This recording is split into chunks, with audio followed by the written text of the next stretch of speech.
And good morning. Happy New Year. Welcome to another edition of the Real Estate Radio Hour, brought to you by Chris Rooney with the Realty House and Andy Prasky with RE/MAX Real Estate Properties.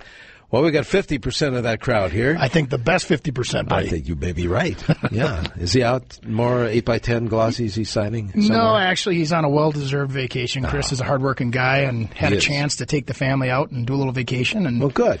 Yeah, exactly. You guys don't get that many opportunities to do that. No, and it always seems, because it's Saturdays, it always seems like when we come to the show, we're on vacation. That's not the case. Very good.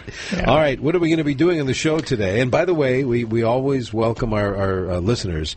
If you have a real estate-related question, 651-989-9226, or you can send the guys a text at 81807. Andy, what are we going to do today? Denny, we've actually got a pretty exciting show here. We've got Jennifer Dierkhising with Wells Fargo and Jordan Axelrod. These guys are interviewed today. We're talking a little bit about relocation and refinancing with Wells Fargo. Then we have Jeff O'Brien giving us our tip of the week, the legal advice on the commercial leasing tips. Dave Meyer is working with us on planning and growing your business with your social media and AdWords in 2013. And then, of course, Chad Emery, Minnesota Home Rental. We've got him talking about management myths. So it's going to be a pretty busy show. And then most importantly, I got my buddy Jeff Zweifel here today. He's a short sale expert, and we brought him in to maybe help those that are facing the situation of a short sale. Thanks, Andy. It's good to be here. Yeah, it's always fun to have you in studio. So what's new? What are we looking at for 2013 that's going to be a little bit different than we saw this year? Well, I think that things will stay fairly consistent as 2012. The big thing that we're all wondering about is will Congress extend the Tax Relief Act, which provides short-selling people or people going through foreclosure with tax relief from debt that is canceled by the lenders. Okay. So and for those of us listening, I think that that was enacted in like 2007, and it's supposed to expire here on the 31st.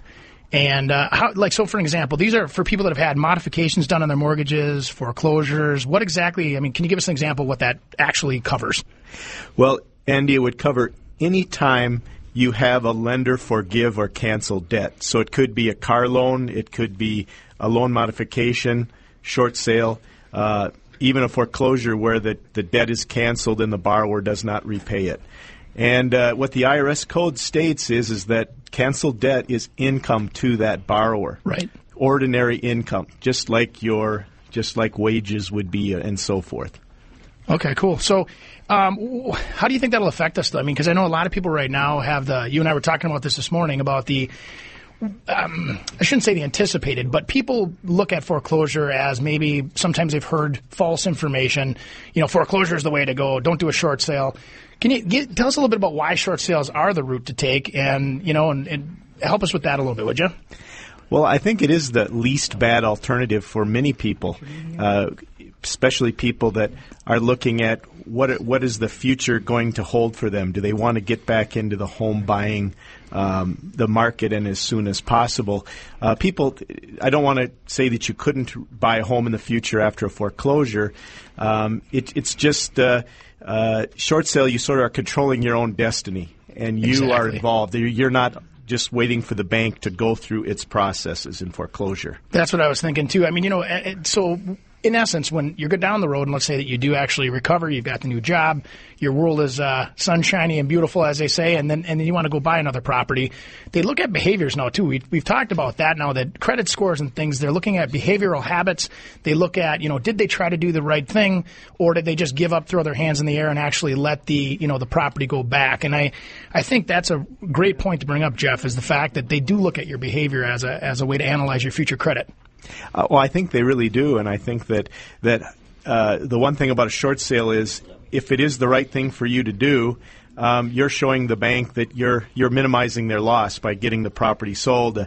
I believe the national statistics are short sales sell for at least 7% higher than a foreclosure when the bank is selling it. Exactly. That's crazy.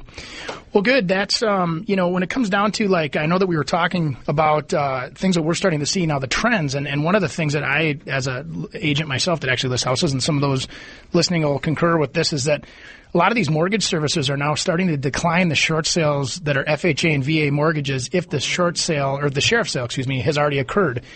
And can you talk a little bit about what you think's happening there?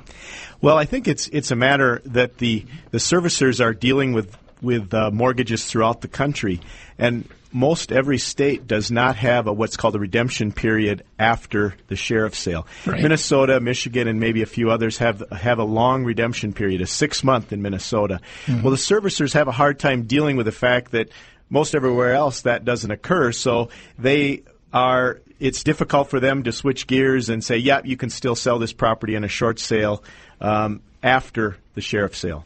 Well, maybe when we come back from the break, we'll talk a little bit about what that process is, the procedures, and so those of us that are potentially navigating that path, we can help them realize what really happens and how it happens in what sequence.